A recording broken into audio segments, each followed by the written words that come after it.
Donc bonjour à tous. Alors le temps que les choses se lancent, faut que je m'approche un petit peu pour avoir du son. Le temps que les choses se lancent, donc je vais me présenter. Donc je me nomme Arnaud Détaux, je suis professeur de collège depuis 24 ans au collège de Domare-en-Ponthieu, dans la vallée de la Nièvre. Un haut lieu de l'industrie textile également, avec les usines Saint-Frère par exemple, qui ont malheureusement maintenant pour la plupart disparu. Donc je suis enseignant de collège, j'ai également d'autres fonctions, j'ai exercé d'autres fonctions, j'ai pu peut-être rencontrer certains d'entre vous au cours de ces dernières années. Donc je suis l'IAN d'Histoire-Géographie de l'Académie d'Amiens, IAN voulant dire intervenant académique pour le numérique. Donc en résumé, je représente l'Académie d'Amiens dans les instances nationales pour tout ce qui est les aspects numériques, dans l'enseignement d'histoire-géographie, et je conseille également à l'occasion nos IPR. C'est une mission que j'exécute depuis 2012. Auparavant, j'ai exercé d'autres missions. J'ai par exemple été professeur associé aux recherches de l'INRP à Lyon. J'ai également dirigé pendant plusieurs années les groupes de recherche académiques autour des usages numériques en histoire-géographie. Et enfin, j'ai pendant une douzaine d'années, assurer la formation continue et une partie de la formation initiale des enseignants de premier et second degré de l'Académie auprès de l'INSPE d'Amiens. J'ai réduit mes activités depuis l'année dernière, principalement. Donc, maintenant que je me suis présenté, je pense qu'avant de débuter cette intervention, il est important de préciser que je ne suis pas un spécialiste des espaces productifs. En revanche, c'est un thème que j'enseigne depuis au moins... depuis une trentaine d'années. Donc, la séquence que je vais présenter concerne surtout le niveau de troisième. J'espère qu'elle va pouvoir fournir des pistes d'usage qui peuvent être transposées aussi bien en collège qu'en lycée ou en lycée professionnel. Concernant mon intervention, elle va se répartir en 3 points. Dans un premier temps, je vais essayer de faire une mise au point scientifique autour des notions d'espace et de système productif. Une fois que j'aurai fait cette première mise au point, je vous présenterai la séquence pédagogique que j'ai créée et mise en œuvre avec mes élèves, ainsi que des ressources numériques que j'ai utilisées pour sa création et sa mise en œuvre. Et je terminerai mon propos en faisant une description plus précise de la mise en œuvre concrète de cette séance. De cette séquence d'ailleurs, excusez-moi, c'est un thème complet. Donc commençons par la mise au point scientifique des notions d'espace et de système productif. Alors pour cela, je me suis dit qu'il était important de revenir quelques instants sur la notion centrale qui est liée à la thématique du jour, à savoir celle d'espace productif. C'est l'un des chapitres les plus complexes à enseigner en classe de 3e. C'est aussi un des plus compliqués à mettre en œuvre. Pour essayer de mieux cerner ce qu'est un espace productif, tout simplement, je suis parti de la définition qui en est donnée dans le glossaire du site Géoconfluence. Si vous ne connaissez pas, mais enfin, je pense que là, ça serait... Enfin, tout le monde est au courant, ils connaissent ce site normalement. Ne serait que pour les préparations de concours. Alors, à la lecture de cette définition, il apparaît tout d'abord que l'espace productif, c'est une dimension spatiale d'un système productif. Ce qui différencie un espace productif d'un système productif, c'est qu'un espace productif est situé, c'est-à-dire qu'il est lié à un territoire précis, alors qu'un système productif, lui, va plutôt être quelque chose qu'on va essayer de rendre reproductif, donc plutôt hors espace, même si en réalité, il est influencé par le territoire où il s'installe. Deuxième chose, la notion de territoire productif est liée à celle d'espace productif. En effet, un espace productif va entraîner un jeu d'acteurs. Ce jeu d'acteurs va se traduire par une mise en valeur du territoire. Les acteurs vont se l'approprier et ils vont le faire fonctionner dans le cadre d'un objectif qui est une activité productive précise. Si je prends par exemple l'espace productif qui se situe autour de l'usine Bonduel qui se situe à côté de Péronne à Étrémons, cet espace est organisé en vue de la production de légumes surgelés ou sous vide. Il en va de même de tous les espaces productifs que je vais vous présenter aujourd'hui. Au final, la notion d'espace productif, concrètement, elle prend plusieurs dimensions. La première dimension, c'est une dimension spatiale. Je le reviens, à l'aspect qu'un espace productif est toujours situé. C'est-à-dire qu'il est localisé sur un territoire, il est organisé avec des infrastructures et un site de production. Deuxième chose, un espace productif, c'est aussi une production. Je reviens avec un jeu d'acteurs. Des acteurs qui sont divers. Ça peut être les entreprises, les États, l'État, les collectivités. Ça peut aussi être l'organisation dans le cadre d'une filière, ou encore tout simplement les habitants, dont on tient compte aussi, parfois dans l'organisation de cet espace. Et enfin, un espace productif, c'est un espace qui connaît des évolutions, principalement liées aux impacts de la mondialisation. Il y a le poids de la concurrence, l'ouverture plus ou moins importante, le poids de l'innovation. Donc ces trois dimensions, concourent à expliquer le fonctionnement d'un espace productif. Et je pense à la lecture des programmes que ce sont aussi les trois dimensions que l'on doit essayer de faire passer à nos élèves. Donc lorsque je vais créer ma séquence, je vais l'organiser en fonction de ces trois aspects. Tout en n'oubliant pas une dimension plus importante que les autres, qui est celle de système productif. Parce que la notion de système productif, elle fait partie de l'espace productif, mais elle est plus spécifique. Et c'est en fait l'élément principal de la progressivité des apprentissages. C'est-à-dire que le système productif se définit, ah oui, je vais quand même le définir auparavant, on va aller plus loin. Il se définit tout d'abord, comme le montre Laurent Carouet, comme l'ensemble des facteurs et des acteurs qui concourent à la production, à la circulation et à la consommation des richesses. Il repose donc sur plusieurs dimensions. Le premier, c'est une sphère productive, l'organisation de la production. Vous voyez, on revient toujours un petit peu dans les mêmes thématiques. La création, l'organisation de l'entreprise, le fonctionnement, le rôle des FTN, l'impact de la mondialisation. Il y a aussi dedans une sphère sociale. Cette sphère sociale, elle passe par l'interaction entre différents acteurs. Cela va du producteur jusqu'au consommateur. Et enfin, le tout, vu qu'on est dans géographie, se fait sur une dimension spatiale. C'est-à-dire que les systèmes productifs s'articulent sur des territoires, mais à des échelles multiscalaires. Lorsqu'on étudie un espace productif, en réalité, on travaille à l'espace local. Lorsqu'on va passer au système productif, on va changer d'échelle. On va passer à des dimensions régionales, nationales, voire mondiales. Alors j'ai mis quelques ressources didactiques sur le diaporama, je l'ai donné, donc il sera sûrement publié. Donc des ressources qui sont assez classiques, des ouvrages généraux, des revues et également quelques sites internet. J'attire votre attention sur le site internet de l'Académie d'Amiens parce qu'en faisant mes recherches, j'ai découvert qu'il y avait eu un cycle de journées d'études également académiques sur les espaces productifs en collège et au lycée, dont j'ai mis le lien. Il a eu lieu en 2018, donc ça peut être intéressant de combiner les ressources de la PAG et celles de l'Académie.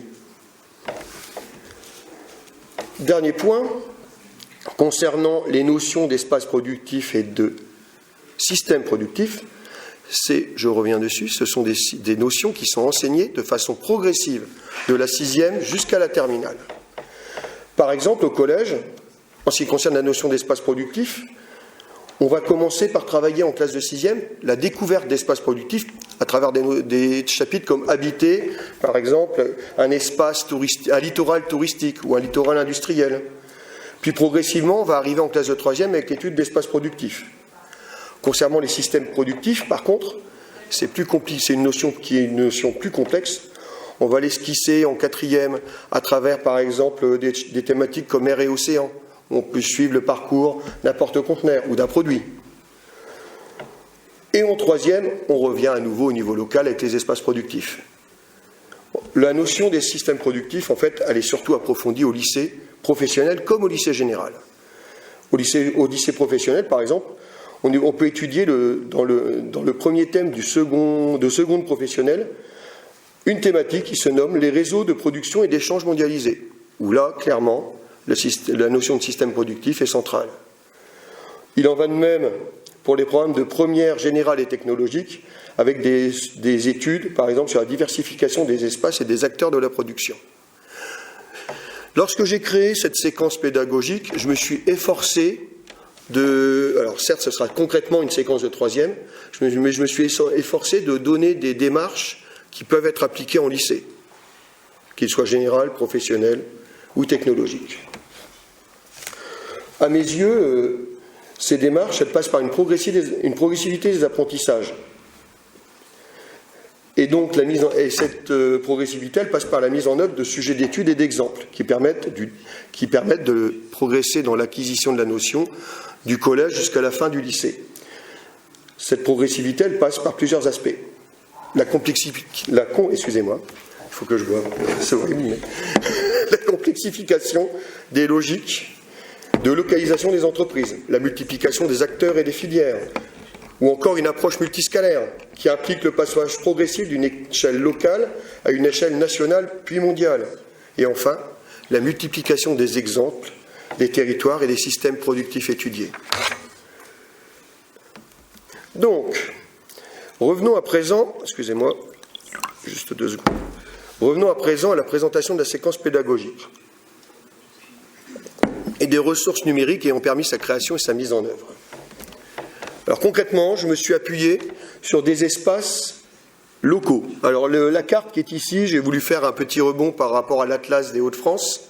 C'est donc une carte qui est issue de l'Atlas numérique des Hauts-de-France, qui est sorti en 2020 et qui est publié sur les sites disciplinaires d'histoire-géographie des académies d'Amiens et de Lille. Donc vous pouvez le retrouver en téléchargement assez facilement. C'est la partie pédagogique de l'Atlas. Alors je me suis appuyé sur 3 études de cas. La première concerne Bonduel à Étrémons, qui permet d'étudier un espace productif lié à l'agroalimentaire. La seconde concerne l'entrepôt Amazon de Beauve, près d'Amiens, qui donc là va permettre de travailler plutôt autour des services et de la logistique. Et afin de gagner un petit peu en originalité, je me suis intéressé à un 3e espace productif. Ce 3e espace productif, lui, est moins connu, il s'appelle la Glace Valley. En gros, alors il a une particularité, c'est qu'il est organisé sous la forme d'un cluster d'entre 50 et 70 entreprises qui vont travailler autour d'un objectif et d'une industrie bien particulière qui est la fabrication de flacons de parfums de luxe et également de contenants en verre pour la pharmacie. Petite précision, cet espace est le premier pôle mondial de fabrication de flacons de luxe, avec 70% de la production mondiale. Alors l'usine qui est présentée ici, c'est l'usine Véressence qui se trouve à Mers-les-Bains. En réalité, contrairement aux 2 autres espaces, je ne m'intéresse pas à une usine spécifique. Ce qui m'intéresse plutôt, c'est la notion de cluster. Donc, avançons. Alors, je vais d'abord commencer par le contexte de mise en œuvre. Concrètement, c'est une séquence de 3e. Elle se passe dans le thème 1. C'est le deuxième sous-thème qui est consacré aux espaces productifs et à leur évolution. On nous demande concrètement d'étudier la mutation des espaces productifs à dominante industrielle, agricole, touristique ou d'affaires, qui peuvent être abordés en lien avec l'urbanisation et la mondialisation. Nous avons des fiches d'accompagnement qui nous précisent une chose que j'ai oublié de souligner, c'est que tout d'abord, la démarche à utiliser quand on crée notre chapitre est une démarche dite inductive. C'est écrit normalement au tout début, la première phrase. Alors je rappelle la démarche inductive. La démarche inductive, c'est l'idée que les élèves partent de l'observation de cas particuliers, en gros d'espaces productifs variés, pour arriver à la construction d'un modèle qui permet de définir ce qu'est un espace productif et quels peuvent être les effets de la mondialisation sur ceux-ci, en fonction de leur ouverture et de leur adaptation ou non à celle-ci. Concrètement, on part d'études de cas, on fait une mise en commun de ces études de cas et ensuite on réalise la mise en perspective de ces études de cas. C'est la démarche qui est fortement conseillée par les fiches ressources. Et c'est une démarche, somme toute, assez géographique. On nous demande également d'étudier 2 études de cas. En réalité, vous allez voir que mes élèves en étudient une. Puis à travers le partage, en fait, je divise ma classe en 3 groupes. Chaque groupe étudie un espace particulier. Ensuite, il y a un partage entre ces 3 espaces qui va permettre justement aux élèves de découvrir 3 espaces différents. Donc les 3 espaces que j'ai choisis, je les ai présentés. Et enfin, les espaces qui ne concernent pas l'agroalimentaire, la logistique ou l'industrie, je pense notamment aux espaces touristiques, seront peu évoqués lors d'un échange prof-élève lié à la mise en perspective. Donc au final, mes objectifs, les voilà. Cette séquence, je dois la présenter de cette façon. Je vais définir ce qu'est un espace productif et ses facteurs de localisation. Enfin, je vais essayer de faire définir par mes élèves plutôt. Nous allons essayer ensuite de comprendre quels sont les effets de la mondialisation sur ces espaces productifs, et puis de voir comment ils essaient de s'adapter à cette mondialisation. En ce qui concerne le socle de compétences, les élèves vont pouvoir travailler la construction de repères géographiques, travailler l'écriture, parce qu'il y a un développement construit qui est également lié à tout cela. Ils vont travailler la création de production graphique, car j'ai oublié de l'évoquer précédemment. On nous conseille de profiter de cette séquence pour amener les élèves à travailler la construction d'un schéma simple à grande échelle d'organisation de l'espace. Donc c'est une compétence qui va être travaillée. Et nous allons enfin essayer de travailler en groupe, parce qu'évidemment, c'est l'objectif de la chose. Alors, le problème, c'est que lorsqu'on veut travailler sur des espaces locaux, on se retrouve très vite bloqué par la question des sources, ou des ressources plutôt. Alors, je procède comme vous, hein. Je vais lire des revues, je vais aller faire des recherches sur Internet, et très vite, je vais me heurter à un problème majeur. Ce problème majeur, il est tout bête. Oh, j'ai oublié de me connecter à Internet, tiens. Ce problème majeur est tout bête. En fait, la plupart des articles sont soumis à abonnement. On ne peut décemment pas s'abonner à 1200 revues et je ne sais combien de journaux. Alors, j'ai voulu attirer votre attention sur quelques outils numériques qui pouvaient vous être utiles. Alors, je précise que la seule contrainte pour y avoir accès gratuitement est de disposer d'une adresse académique de l'Éducation nationale, en fait. Vous savez que depuis 2 ans, il a été créé un espace qui s'appelle Préo-éducation. Je ne sais pas si vous êtes au courant. D'ailleurs, je pense que pour les personnes qui ne sont plus en activité, cet espace peut aussi être accessible. Alors, il vous permet certes d'avoir des... Alors, je ne vais pas faire de pub dessus. Je vais m'intéresser à... Je vous explique juste rapidement ce qu'il y a dessus. Ça vous donne accès à des ressources. Ça vous donne également accès... Excusez-moi, je vais quitter le diaporama volontairement, parce que je dois connecter mon ordinateur à Internet. Ça va me permettre également, s'il veut bien, ça va me... Oh là là là. Excusez-moi, ordinateur récalcitrant, ça arrive ces choses-là. Ça va me permettre également donc de, comment dirais-je, d'accéder à des tarifs préférentiels sur des activités culturelles ou de loisirs. Et enfin, ça me donne accès à un espace donc, qui s'appelle Caféine. Cette application Caféine est une application normalement payante qui vous donne accès concrètement à plus de 1600 journaux et magazines, gratuitement, et à leurs archives, ce qui n'est pas négligeable. Alors excusez-moi, il faut encore que je paramètre. Je suis sorti du travail assez tard hier et c'est encore paramétré comme pour le collège. Donc j'en ai pour 2 secondes. J'ai oublié de le faire hier soir. Hop, et là on est bon. Donc, cet espace qui s'appelle donc... Ouais, tu fais ce que je te demande. Ah, il a quitté le Wi-Fi. Pourquoi il a quitté le Wi-Fi? Allez, c'est bon, on réessaye. Eh, on n'a pas le Wi-Fi ici. Je suis en 4G pourtant. Bon, si ça ne veut pas, on va s'adapter, on va jouer le bon prof. Ah, si, ça y est, Dieu merci. Alors, vous pouvez vous connecter gratuitement. Bon, moi j'ai un compte, hein, donc ça va aller plus vite. Qu'est-ce que je te demande? Désolé, les aléas du direct. Donc, je vais m'identifier, s'il veut bien de moi. Voilà.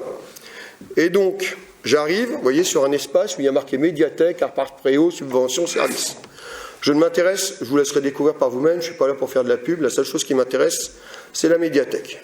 Dans cette médiathèque, vous voyez, vous avez accès à plusieurs aspects qui vous sont offerts. Ma petite médiathèque pour les enfants, quelques films de cinéma que vous pouvez récupérer pour utiliser en classe et à titre personnel. Et enfin, surtout, ici, Caféine. Caféine, donc je vais y aller et je vais vous le présenter très très rapidement. Pour s'inscrire, bon, je vous explique comment s'inscrire juste au-dessus. Moi, j'ai déjà un compte, donc je vais y aller. Alors, quel est l'intérêt de ce compte? S'il veut bien y aller. Un petit peu lente. Alors, j'ai accès tous les jours à la presse. C'est-à-dire que si j'ai envie de lire le courrier Picard du jour, vous voyez, j'y ai accès. J'ai juste à lire le numéro. Mais ce qui m'intéresse, c'est que j'ai également accès à tous les courriers Picard existants depuis au moins 15 ans, ce qui peut être extrêmement pratique pour la création d'une séquence pédagogique.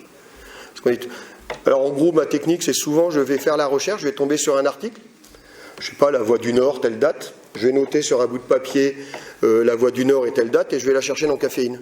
Parce que si je veux la Voix du Nord, j'ai la Voix du Nord. Si je veux le Bonhomme Picard, j'ai le Bonhomme Picard pour ceux qui seraient de l'Oise, ou si j'ai le journal d'Abbeville, j'ai le journal d'Abbeville. Alors, ça ne se limite pas à ça, vous voyez que c'est des titres qui sont... Alors là, comme ça, vous découvrez mes lectures, c'est merveilleux. Vous avez des titres qui sont extrêmement variés, qui vont de Marianne, en passant par Guerre et Histoire, mon Histoire Magazine, les cahiers Sciences et Vie, ou encore Libération, ou Aujourd'hui en France. Donc, j'attire cette application qui m'est très très utile pour quand je veux faire une étude de cas sur un sujet précis. Un dernier point, l'application propose également une barre de recherche. Par exemple, si je tape sans faute d'orthographe, ça aurait été mieux, décidément, la Glace Vallée, je vais trouver tous les articles publiés sur la Glace Vallée depuis quelques années et par tous les journaux. D'accord ? Il y a Challenge aussi, par exemple, comme revue. Donc les échos. Donc ça peut être très utile. En plus, on a une presse variée avec différents aspects. Donc je reviens à mon diaporama. Je voulais attirer simplement votre attention sur cet aspect, parce que ça me paraissait, à mon sens, important. Je vais revenir sur mon Caféine, on ne va pas y passer 3 heures. Donc, voilà. J'espère que ça pourra vous intéresser, mais en tout cas, moi, ça a été la base de mes travaux ressources pour mes élèves dans cette séquence. Alors, c'est bien beau d'avoir des ressources. Encore faut-il pouvoir les partager avec les élèves. Alors, il y a 2 façons, 3 façons. Alors, on peut imprimer, sauf que ça coûte évidemment et très vite cher en papier d'imprimer tous les supports ressources. On peut aussi faire le choix de les mettre sur un fichier Word et d'en faire un PDF. Mais ça manque d'interactivité. Donc moi j'ai choisi un espace, donc c'est un espace qui a été créé par un ensemble de professeurs suite au confinement de 2020, qui s'appelle la Digitale, et qui propose donc des services libres pour l'éducation. Alors je passe les détails, mais concrètement ça va d'un tableau blanc collaboratif à créer des QR codes, couper des petites vidéos, vous voyez, il y a plein de petites séquences, et parmi toutes ces applications, il y en a une qui me sert de base, qui s'appelle Digipad. Donc Digipad, vous créez un compte, c'est gratuit. Petit détail, c'est RGPD dans le sens où les élèves n'ont pas à créer de compte. Donc ça peut être intéressant. Donc moi j'ai déjà un compte évidemment, et je peux créer, donc comme vous le voyez ici, des pads. Ça ressemble beaucoup à une application qui est devenue payante et qui s'appelait Padlet, que certains ont peut-être déjà utilisé.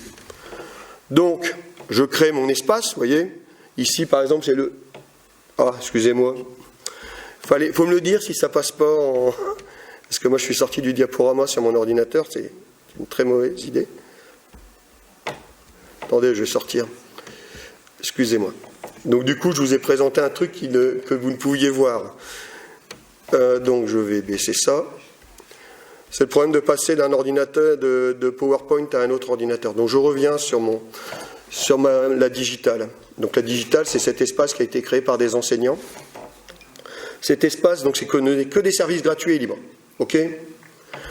Donc il vous propose des outils très variés. Donc il y a par exemple un fond d'écran d'ordinateur interactif avec un petit minuteur, différentes choses, qui s'appelle DigiScreen. Je vais vous le montrer.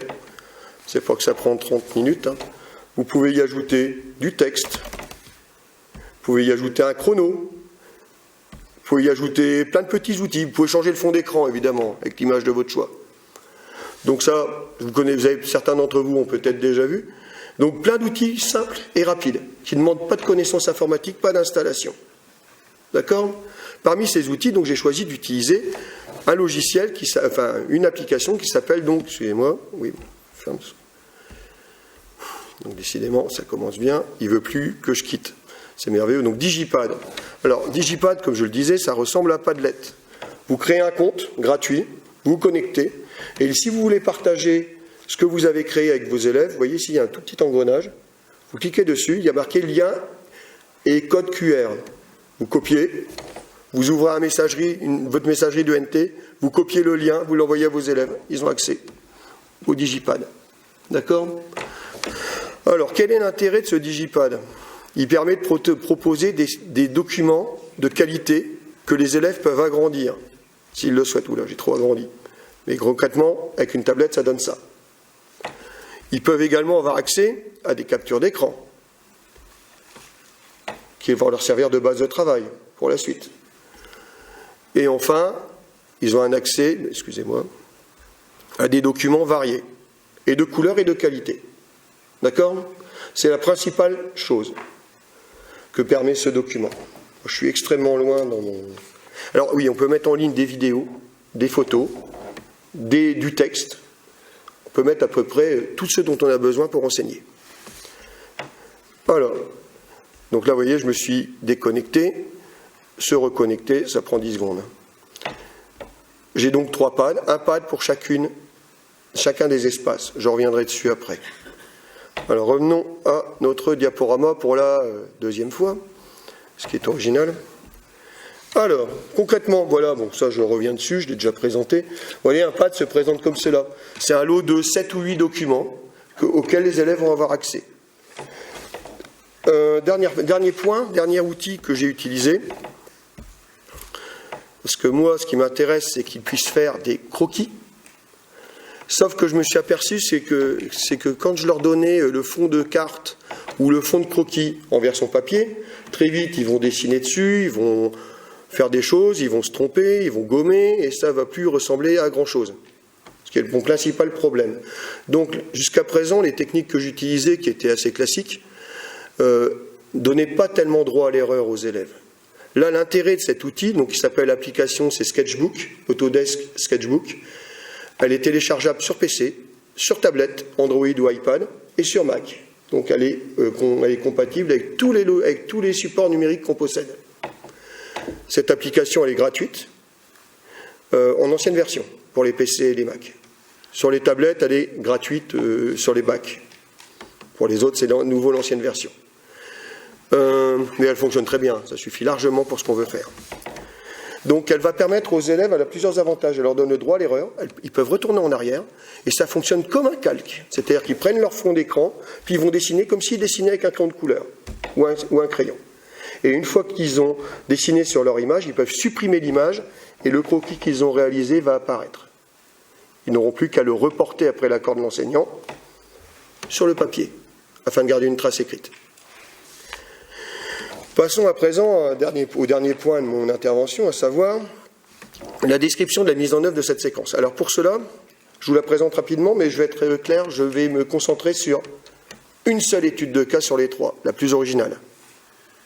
Bonduel, c'est extrêmement connu, je suis déjà intervenu sur Bonduel il y a quelques années.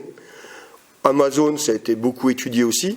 En revanche, la Glace Valley, je n'ai trouvé aucune séquence pédagogique existante actuellement en France dessus.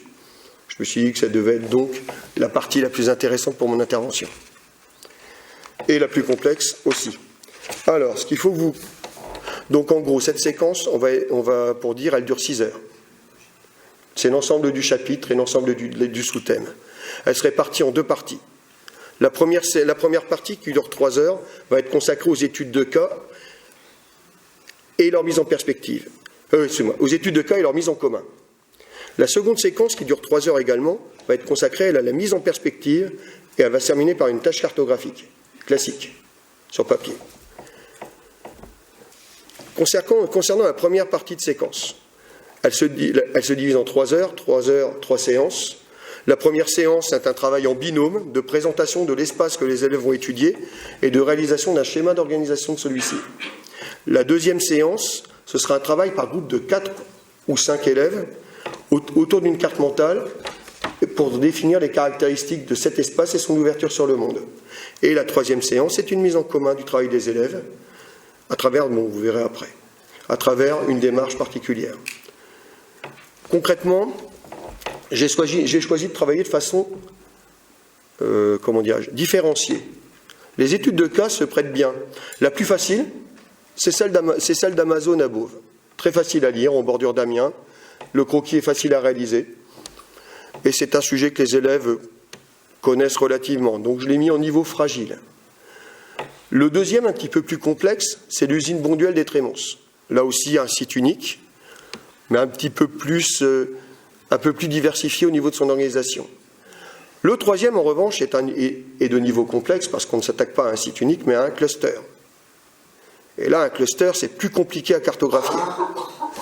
Donc, j'ai choisi de me consacrer à la Glace Valley. Donc, je vais vous la présenter plus précisément.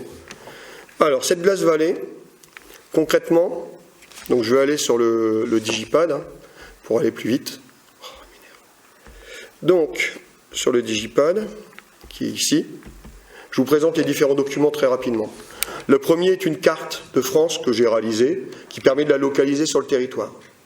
Le second est un petit texte qui vient justement de Caféine, d'une revue qui s'appelle Normandie Attractivité, et qui permet de présenter ce que c'est que la Glace Valley. Un texte très court. Le troisième, c'est un fond de carte annoté que j'ai réalisé à partir du site My Glace Valley, qui est le site officiel de ce cluster, sur lequel je me suis amusé, c'est un grand mot, mais sur lequel j'ai reporté l'ensemble des activités de la filière de ce cluster. Donc on s'aperçoit que dans ce cluster, il y a des designers, il y a les fabricants des moules, il y a ensuite les fondeurs de moules, l'usine verrière proprement dite, donc il y a le travail en amont, il y a l'usine, et ensuite il y a le travail en aval, c'est-à-dire le paracheveur décorateur, les plasturgistes et l'emballage, le contrôle qualité et le conditionnement et le transport.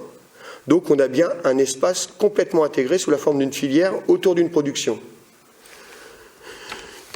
À l'issue de cela, j'ai mis une photo pour que les élèves prennent conscience de ce qu'est cet espace à travers l'usine Veressence. J'ai enfin, je ne sais pas pourquoi ça ne s'est pas mis, mais c'est un souci d'Internet, j'ai expliqué comment ça fonctionnait, parce qu'il y a aussi dans un cluster la dimension recherche. Or, ils sont en contact direct pour la recherche avec l'UTC de Compiègne. Ensuite, j'ai mis des photographies des productions, pour qu'ils prennent bien toujours rendre réelles les choses pour les élèves. Donc un petit Chanel numéro 5, comme ça ils comprennent que le Picardie bashing, c'est pas forcément une bonne chose. Et ici, j'ai voulu quand même changer d'échelle parce qu'on est quand même dans un système productif et que, bien évidemment, la production de flacons de parfum sans l'industrie de la parfumerie, c'est compliqué. Et en fait, l'idée est de leur faire découvrir que la Glace Valley est une annexe de la Cosmétique Valley, qui est donc cet ensemble français qui est consacré à la cosmétique, à la parfumerie de luxe. Dernière chose, ce texte, je ne le détaille pas, vous pourrez le découvrir sur le site. Ce texte également, montre qu'il y a une grosse interaction entre la Glace Valley et la Cosmétique Valley, parce qu'il parle d'un accord entre les deux. Il faut comprendre que le Covid a été très dur pour la Glace Valley. Elle l'a été aussi pour la Cosmétique Valley, mais moins. Et ce qui s'est passé, c'est que les entreprises se sont retrouvées en grande difficulté. Et ils se sont heurtés à la concurrence notamment italienne et chinoise. Il y a donc eu un accord qui a été fait entre la Cosmétique Valley et la Glace Valley pour que la majorité des flacons de luxe soient à nouveau produits dans la vallée de la Brenne. D'accord ? Pour montrer ce lien entre les deux, j'ai réalisé, qui ne veut pas s'ouvrir, c'est merveilleux. J'ai réalisé une carte. Alors, vous inquiétez pas, c'est lié uniquement à la mauvaise qualité de ma connexion Internet. Je tenais à le dire. Donc, voilà. Donc, j'ai réalisé une carte qui essaie de montrer, avec une légende organisée, les relations entre les deux. Donc, excusez-moi, j'ai trop zoomé. J'ai montré où était la Glace Valley. La Cosmétique Valley est en jaune ici.